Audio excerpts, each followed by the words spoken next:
4 days. That is all it took. A squadron commander at RAF Marham briefed his pilots on a Monday morning, and by Thursday night, they were on coaches to the transport base. Within 96 hours, Britain's stealth jets were flying live combat patrols over the eastern Mediterranean, fully integrated, fully armed, operating alongside Greece, France, and Germany. No months of logistics groundwork, no pre-positioned supply chain. Most European air forces would still be filling out the paperwork. The RAF was already airborne, and none of it comes down to how many jets Britain actually owns. Most people measure air power by counting jets. France has roughly 225 combat aircraft. Germany is pushing toward 200. Italy is in a similar bracket. The RAF currently operates around 107 advanced Typhoons and 47 F-35Bs, making it smaller than France by simple headcount, and yet sitting firmly at the top of every serious threat assessment matrix in the NATO architecture. There is a concept in military aviation called mass versus effect. Mass means bodies, how many jets you can put in the sky. Effect means what those jets actually achieve once they get there. The RAF made a deliberate institutional choice, probably a decade ago, to stop competing on mass and optimize entirely around effect. And in 2026, that bet is producing an air force that nobody on the opposing side has worked out how to reliably plan against, which is a long way of saying untouchable. The Eurofighter Typhoon entered service in 2003, and that date tends to make people dismiss it. It sounds like something you would find in a military museum next to a VHS player and a Nokia 331.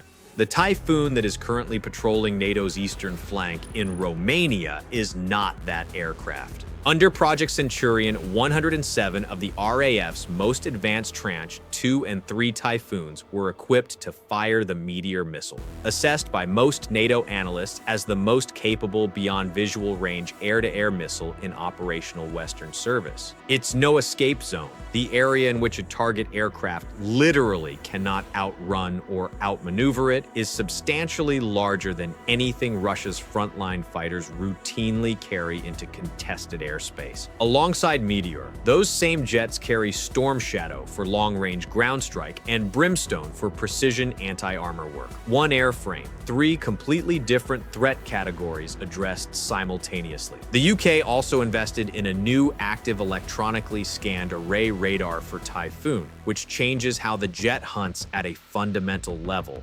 Traditional radar sweeps. AESA radar tracks multiple targets at once, shifts frequency thousands of times per second to defeat jamming, and does it while remaining significantly harder for adversaries to detect. It is the difference between a searchlight and a scalpel. Germany flies the same airframe. Germany does not fly the same aircraft. And as of this week, literally 3 days ago, as this script goes to air, the RAF announced that its Typhoons operating in the Middle East have been fitted with the Advanced Precision Kill Weapon System, or APKWS, a laser-guided rocket that turns a standard Hydra 70 unguided munition into a precision drone killer, at a cost of around $20,000 per shot versus hundreds of thousands for a conventional air-to-air missile. The entire integration process, from first test firing to operational deployment, took under 2 months. That timeline is almost unheard of for modern weapons integration. Most NATO allies would still be writing the contract. The RAF had it on the wing and shooting. That is the institutional reflex that makes this Air Force genuinely hard to plan against.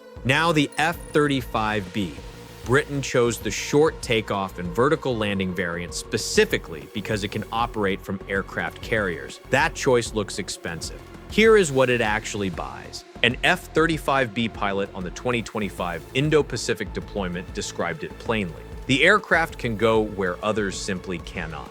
Onto short strips, smaller carrier decks, damaged airfields that a conventional fighter would bypass entirely and call unserviceable. When a future European conflict opens with cruise missile strikes on fixed air bases, and every serious war game run by NATO assumes this happens in the opening hours, The F-35B's ability to operate from austere locations is not a nice-to-have. It is a survival characteristic. The deeper advantage is the sensor architecture. The F-35B's radar and fusion systems can identify aircraft, drones, and missile launches at ranges well beyond what conventional fighters can manage, while the aircraft itself remains extremely difficult for adversary radar to detect. Once a target is flagged, that data transmits through encrypted data links to every Typhoon in the formation in near real time. The F-35B is not just a strike jet. It is a flying command node that tells everything around it what is happening and where to shoot. The RAF calls the combined structure the Combat Air Force,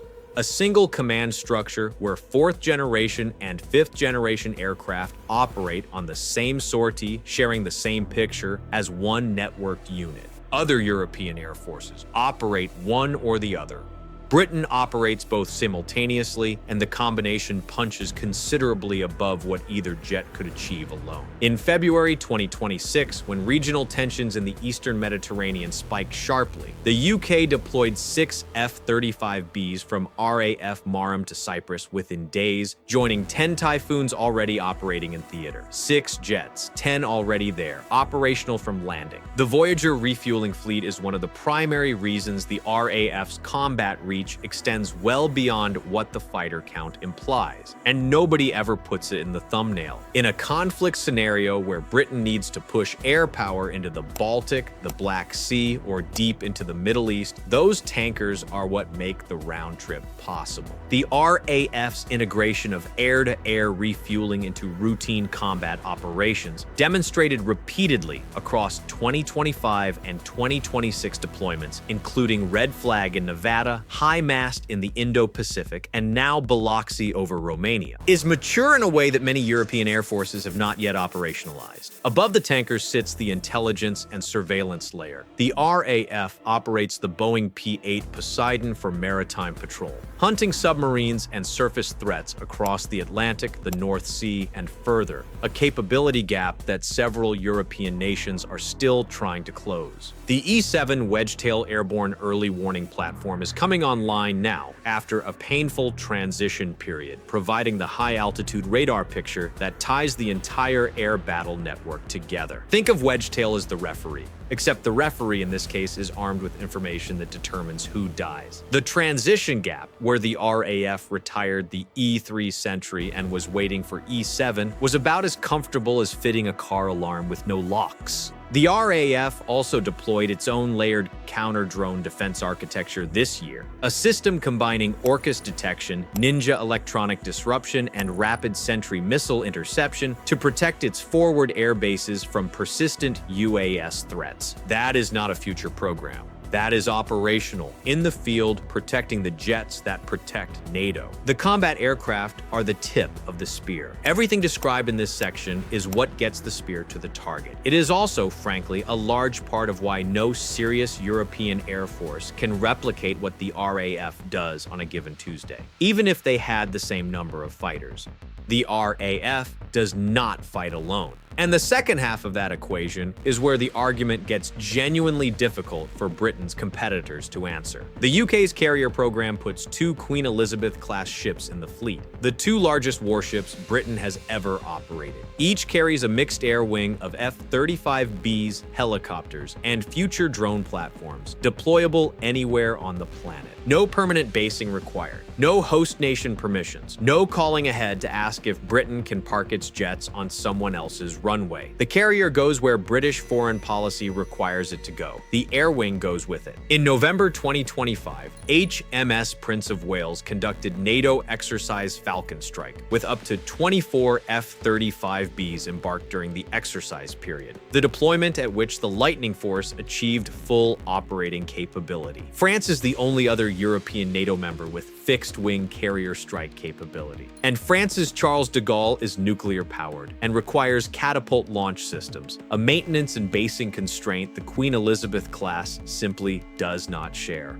In a European air power comparison, Germany has no carrier. Italy has a light carrier. The Netherlands, Poland, and the Nordic states have no carriers at all. Britain has two, both operational, both F-35B capable. For anyone doing the math on who can project air power beyond the European continent, that calculation ends quickly. Germany's response to this comparison has historically been to point out their excellent land forces, which is fair. But land forces are not especially useful when you need to enforce a no-fly zone off the coast of somewhere that is not Germany. The joint RAF and Royal Navy pilot pool running those F-35Bs operates as a single coherent team. 10 pilots per squadron split evenly between services, trained on the same aircraft, walking into the same briefing room, running the same missions. Most air forces spend years trying to achieve that on paper.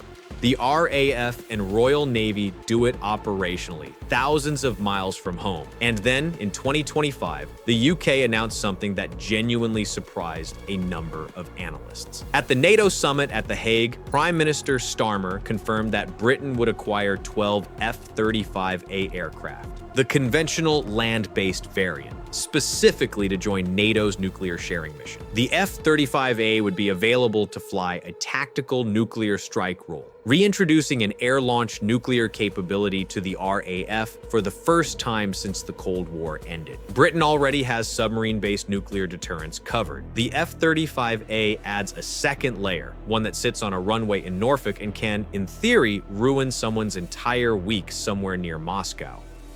Germany, Belgium, and the Netherlands already fly the nuclear sharing mission, but they fly it with older aircraft. The UK rejoining that mission with the most capable strike jet in the NATO inventory signals to Moscow that the escalation ceiling in any future conflict just moved considerably higher. No country does that quietly unless it means it. Britain meant it. Now, and this is the part that separates analysis from cheerleading, the RAF has real problems. A National Audit Office report published last year was fairly brutal about them, and nothing in 2026 has fully resolved the issues it identified. Availability rates for both the Typhoon and F-35B fleets are lower than they should be. There are not enough qualified maintenance technicians. Instructor shortages mean pilot training pipelines are backed up. A few years ago, there were reportedly only 30 qualified British F-35 pilots in the entire country. 30 for a fleet of 48 aircraft. That is not a capacity problem. That is a staffing crisis wearing a flight suit. Several Typhoons have been cannibalized for spare parts to keep others flying, a practice that is not unique to Britain but is uncomfortable for a country that publicly claims over 100 frontline jets. The honest number of aircraft that could be operationally deployed simultaneously, sustained, and fully armed at any given moment is considerably less than the headline figure. The Public Accounts Committee called it plainly a boutique high-capability fleet. Extremely capable, very hard to replace losses in, and not deep enough in the bench for a prolonged peer-on-peer conflict. Britain has roughly the same number of Typhoons as Germany, but Germany is not simultaneously running a global carrier strike program, a Middle East air operation, a Romania NATO deployment, an Arctic training rotation, and funding a 6th-generation fighter program. There are real trade-offs happening behind the press releases, and anyone who tells you the RAF has no constraints is either working in RAF public affairs or has not read the NAO report. The RAF's problems are real. The investment to fix them is also real, already committed and already producing hardware. In July 2025, BAE Systems unveiled the design for Britain's combat air flying demonstrator, a piloted supersonic testbed currently being assembled at facilities in Lancashire. Wide fuselage designed for internal weapons carriage, twin-canted vertical tails, a sharp nose with small intakes feeding hidden serpentine ducts specifically engineered to reduce radar cross-section. To put that in plain terms, this aircraft is being designed from the shape of its nose inward to be as invisible to radar as the physics allow. More than 300 hours of simulated flight already logged by RAF, BAE Systems, and Rolls-Royce test pilots using a full digital twin before the physical aircraft has left the ground. First flight is targeted before mid-2027. The The RAF, which was flying Spitfires and Hurricanes 80 years ago, is now building aircraft using digital twins, AI-enhanced mission management, and additive manufacturing techniques. Some of the systems going into this demonstrator do not have public names yet. That demonstrator feeds directly into the Global Combat Air Program, the UK-Italy-Japan consortium aiming to field a sixth-generation combat system by 2035. Earlier this April, the three nations awarded a £686 million contract to a joint venture called Edgewing, formally establishing a unified design and engineering authority for GCAP. The aircraft will operate alongside autonomous, loyal wingman drones, extending the combat reach of the crewed fighter without putting additional pilots at risk. It is a node in a network, and the network is what kills you. The F-35 program took more than 20 years from concept to service. GCAP is targeting under 15. France and Germany are pursuing their own sixth-generation program under something called FCAS, which have been notoriously troubled, politely described as suffering from industrial disagreements between Airbus and Dassault, which is the diplomatic way of saying that two of the most stubborn aerospace companies in Europe have been arguing about workshare since roughly the invention of the baguette. GCAP, by contrast, has a funded contract, a unified design authority, and a physical demonstrator being assembled right now. That is a meaningful distinction. That is the difference between a program and a PowerPoint. The RAF is not Europe's biggest air force. The NAO will tell you it has real availability constraints, and that is true. But if you are a planner in the Kremlin building a genuine threat assessment of what it would cost to take on the United Kingdom, you are not counting 107 Typhoons. You are accounting for a fleet that went from test firing to operational drone killer in under 2 months. A stealth force deploying from carriers that need no runway on your continent, a sixth-generation contract signed weeks ago, and 12 nuclear-capable jets that just quietly rejoined NATO's deterrence architecture. Here is the honest verdict. The RAF is untouchable in Europe, not because it is the biggest force on the map, but because it has refused to compete on the metric it cannot win. Depth over mass, integration over numbers, trajectory over current inventory. Every adversary assessing the UK right now is being forced to account for an air force already building the thing that replaces what it currently fields. That is not a small air force. That is a very precise one. And in modern air war, precise kills mass every time. If you made it this far, you already know this channel does not stop at the hardware list. We go into the doctrine, the decisions, and the strategic logic that actually determines who wins. Hit subscribe.